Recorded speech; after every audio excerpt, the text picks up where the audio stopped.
الدريات فيهم انواع واشكال، وكل وحده كتلقى عندها شخصيه في الشكل على حساب العمر ديالها. مثلا القصيره كتكون باقا طايشه ومازال باغا غير تلعب، والغرض ديالها هو تخلقها. داكشي علاش كتلقاها كتقلب غير على داك بنادم اللي تافه بحالها. وكاين اللي زايده شويه بسيطه في العمر، كتكون مثقفه وخاطره، كتقلب غير على اهل العلم وبنادم اللي ناضج وواعي اللي غتستافد منه. الدريه بين سن العشرين والثلاثين كتبدا تقلب على علاقه مستمره وطويله الامد. الشخص اللي كتعاشرو في ديك اللحظه كتركز معاه مزيان على عقليته، على شخصيته، على التصرفات ديالو معاه، حيت كتشوفو هو الشخص اللي غتكمل معاه حياتها. لهذا كتبقى تختبر فيه بمختلف الطرق، وكتطلع وكتهبط فيه مزيان عاد كديرو بين عينيها.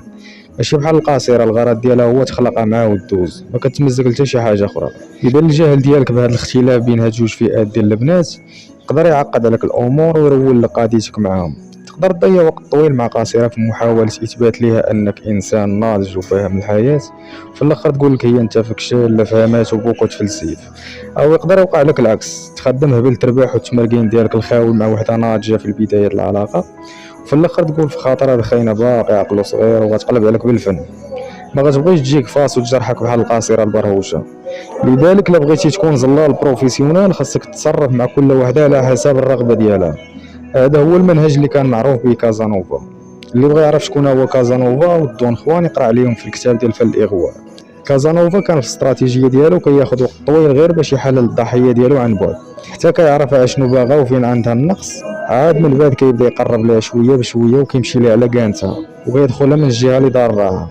كنظن ان من المنظور ديالي هذا الاسلوب ما خدامش، حيت انت ماشي حرباء باش تبقى تلون على حساب كان الدريه، ولا ما عندك ما يدار باش تبقى مقابل الدريه تحلل فيها من بعيد اش من نوع هي. سير على طريقتك وحدد نوع الدريه اللي غتليق بك واللي باغي انت. الا عاشرتي شي وحده وكانت كتناسب المعايير ديالك مرحبا، بانت لك هي كتشرق وانت كتغرب قلب عليها وخليها ترول. هذا الاسلوب كيخليك تبان شخص محكم في نفسه ماشي كالبقيه الريح اللي جاي الدين. لان مهما تلونتي وتسيفتي الاختلاف بيناتكم غيبان واحد النهار في علاقتكم وتفاريو المنامه، لان التصنع ضد العلاقات طويله الامد. وغتلقى راسك خسرتي وقتك في الخاوي وغتبقى شخص بدون مبادئ، حيت اللي كيتلون ما كيشد حتى لون. باش تكون زلال بروفيسيونيل ماشي ضروري تطيح اي دريه شافته عينك. الفشل ديالك في جذب واحد النوع ديال البنات ما كيعنيش انك باقي ناقص في الاغواء او فاشل في العلاقات العاطفيه.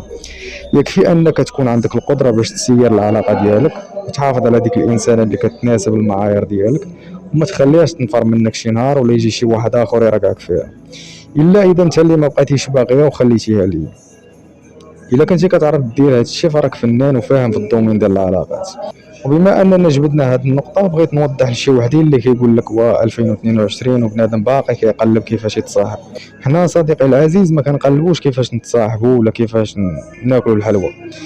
البحث ديالنا في هذا الدومين كيتاثر في فهم عقليه الانثى، وكنحاولوا نتعلموا كيفاش نسيروا ونحافظوا على العلاقات ديالنا معاهم، باش ما يجيش شي واحد فاهم يرجعنا ولا هي معاك وساده بك التقبه ودايره زلال اخر. كنظن الا طرا لك انت هذا البلان ما غتصرفش لك ولا لا.